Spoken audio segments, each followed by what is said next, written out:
Hello everyone. Today we'll be solving EDEXCEL IGCSE 921 Chemistry Paper 1C, Jan 2022 paper. Guys, since we have a total of 11 questions in this particular question paper, question number 1 to question number 4 will be in the part 1 video, and question number 5 to question number 7 will be in the part 2, and question number 8 and up to question number 11 will be in the part 3 video. So let's start. First question number 1. This question is about mixtures and compounds. The box gives some methods used to separate mixture. We can see chromatography, fractional distillation, crystallization, simple distillation. Choose method from the box to answer the following question. Each method may be used once, more than once, or not at all. Identify a method to separate a single food dye from a mixture of food dyes. Now, a food dye from a mixture of many food dyes, because it's a mixture of color, the best technique to separate it would be chromatography. So we'll name it chromatography. Part 2. Identify a method to separate the gasoline from crude oil.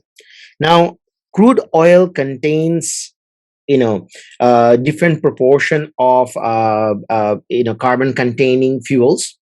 All right, and they have different boiling point. Since they have different boiling point and gasoline has a different boiling point, so we can definitely use the technique fractional distillation.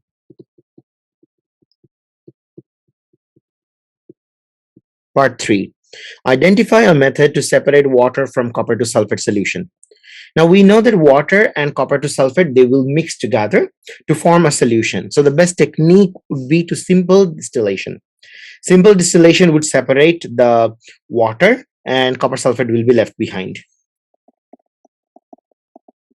Part B. The diagram represents a molecule. Explain why this molecule is a compound. This particular molecule is a compound because it is made up of two types of atom.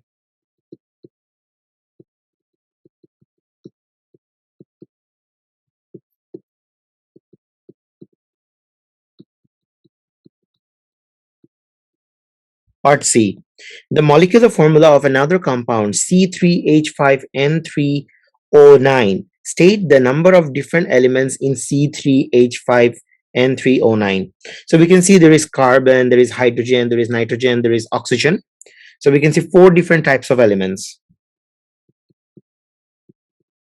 Part 2. Determine the number of atoms in a molecule of C3H5N3O9.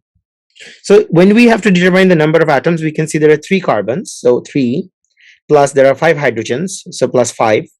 There are 3 nitrogens, plus 3 again, and 9 oxygens, so 9, which equals to 20 atoms.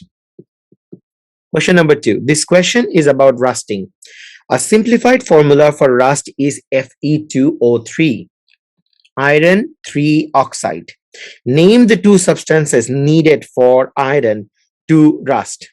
We know that in order for iron to rust, iron must be in contact with oxygen.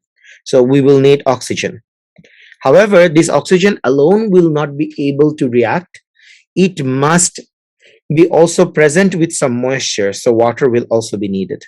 Give the chemical name for rust. Rust is basically hydrated iron 3 oxide. We need to memorize this particular part because this is a very common question. It often shows up in the exam. So remember that rust is hydrated iron 3 oxide. And by the way, rust can be only used for iron. Keep that in mind. And please avoid writing iron 2 oxide because that is not rust. Iron 2 oxide does not form due to rusting. What type of reaction occurs in the rusting of iron? In the rusting of iron, it is not a combustion reaction because nothing is burning. Neither it is a neutralization reaction because no acid and base is reacting. This is a form of oxidation because oxygen is adding with the metal. This is not a thermal decomposition as well. So C, oxidation is the correct answer. Some iron objects are coated with a layer of zinc to prevent rusting. Name this type of rust prevention. So when we use another metal to protect a certain metal, and in this case we are using zinc, the process of using zinc to protect iron is called galvanizing.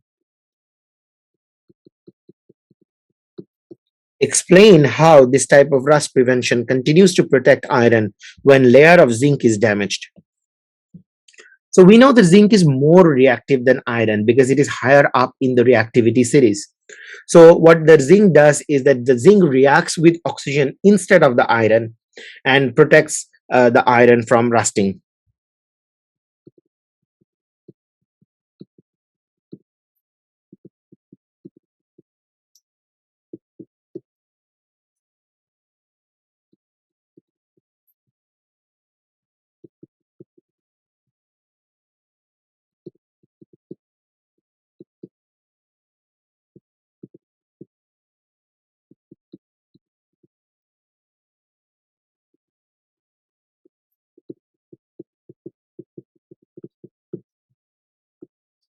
Give two other method used to prevent iron from rusting. So we can, protect the iron from rusting by using physical barrier. Physical barrier like plastic coating. We can grease the metal. We can do some, chromium plating. We can do things like sacrificial protection. We can provide it cathodic protection, things like that. So I'll just write a few. You can like choose any one of them.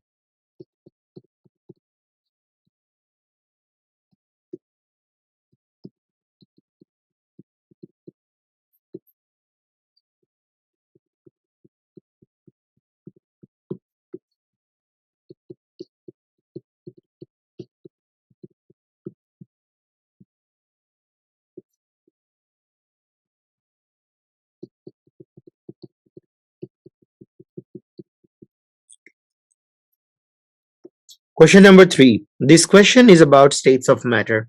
The box gives words relating to the changes of state.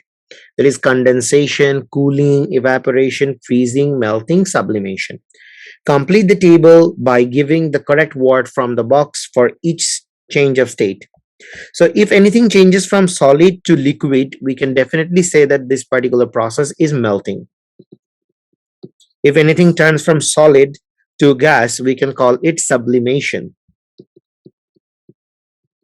And if anything turns from liquid to solid, definitely that is freezing. When ammonia gas and hydrogen chloride gas mix, they react together to form a white solid called ammonium chloride.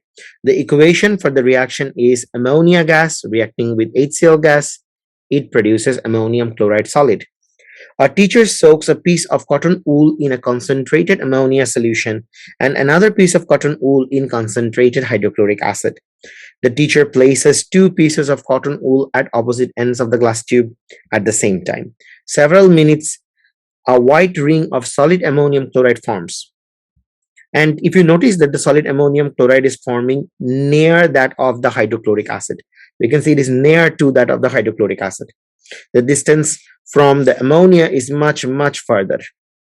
Okay. Now, the reason why it happens is that ammonia has a relative molecular mass of 17 and HCl has a relative molecular mass of 36.5. So obviously HCl diffuses slower. Take the name given to the spreading out of gas particles. So we know that spreading out of gas particles is called diffusion. State how the diagram shows that the particles of ammonia are traveling at a higher speed than the particles of hydrogen chloride gas.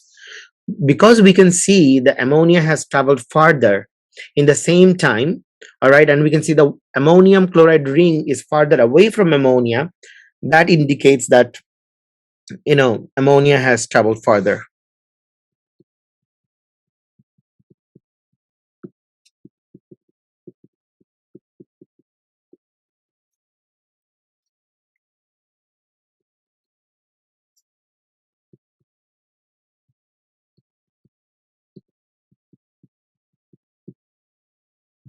Part 3.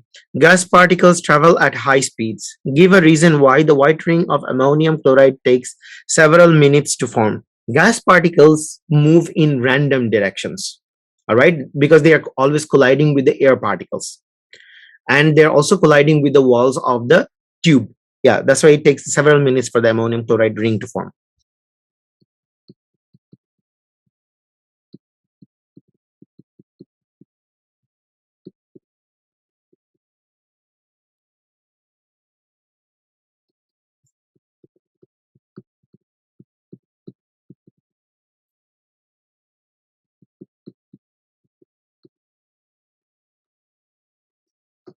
Concentrated ammonia solution and concentrated hydrochloric solutions are corrosive. Give one safety precaution the teacher should take. The teacher can perform this experiment in a fume hood, all right? But then most likely, because we're using concentrated acids, so wearing gloves, wearing safety glasses can be the first priority.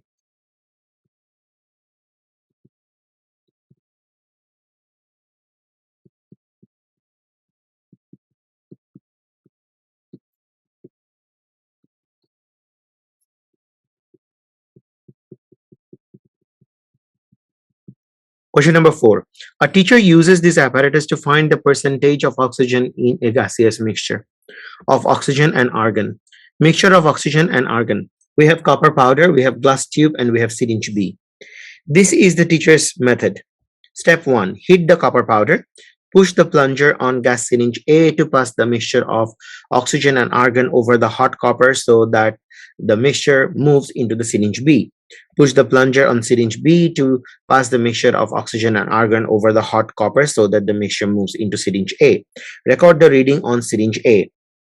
Repeat step 2, 3, 4 number of times. A volume of gas decreases as the oxygen reacts with copper.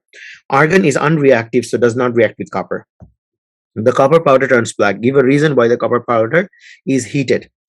The copper would not directly react with oxygen in the air because there wouldn't be enough amount of activation energy. So to increase the rate of reaction, the copper is heated.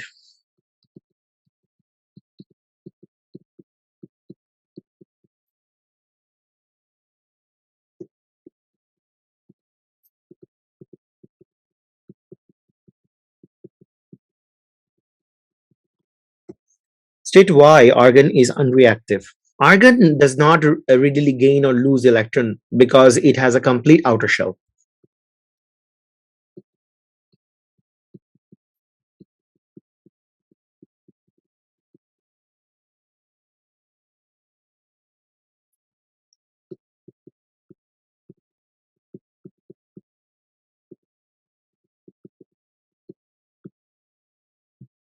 Give the name of the black powder that forms when the oxygen reacts with copper. When oxygen reacts with copper, it produces copper oxide. So since we have to name it, so it's going to be copper 2 oxide. Part B. The table shows the teacher's result. Reading at the start. Reading in the syringe A in cm cube 78. 1 minute after we can see 70. 2 minutes after 67. 3 65. 10 minutes after 58. We can see at 8 minutes it was 58 as well. So after 8 minutes there was no reaction. There was no new reaction. State how the results show that the oxygen has reacted. Because there is a decrease in volume of gas, which indicates that the oxygen has reacted. Okay, so the question was, state how the results show that all the oxygen has reacted. Because we can see from the 8 minute onwards, there was no decrease in volume of the gas. That means all the oxygen has been used up.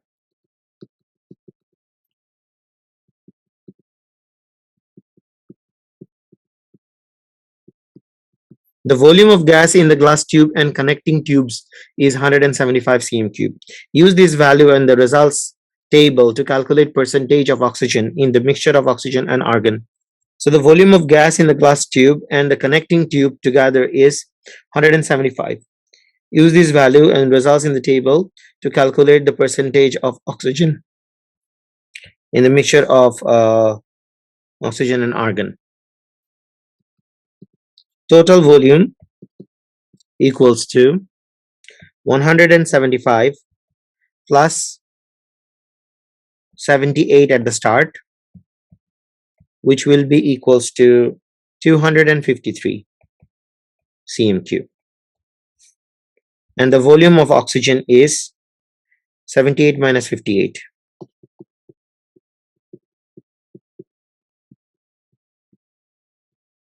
So it's 20 cm cube.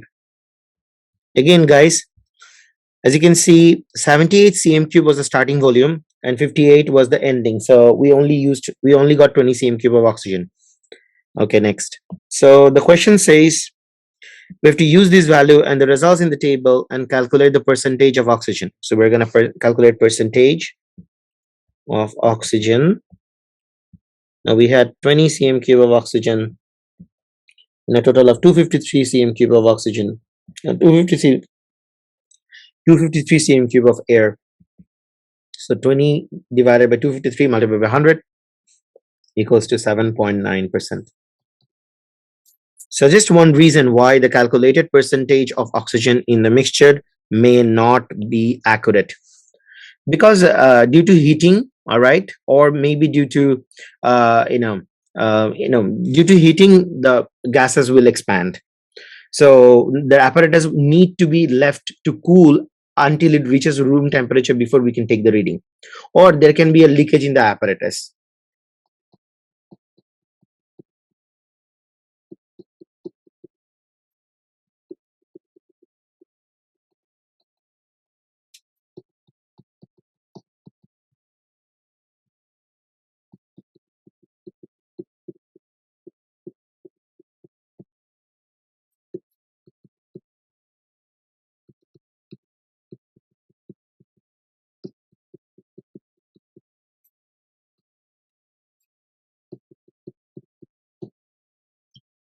Guys, thank you for joining the video. So question number 1 to 4 solved.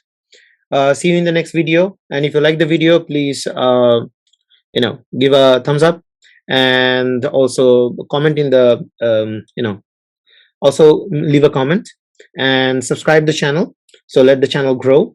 And if you have any question paper in your mind that you want us to solve next, please let us know in the comments. Definitely we'll get back to that. All right, okay guys, see you in the next video.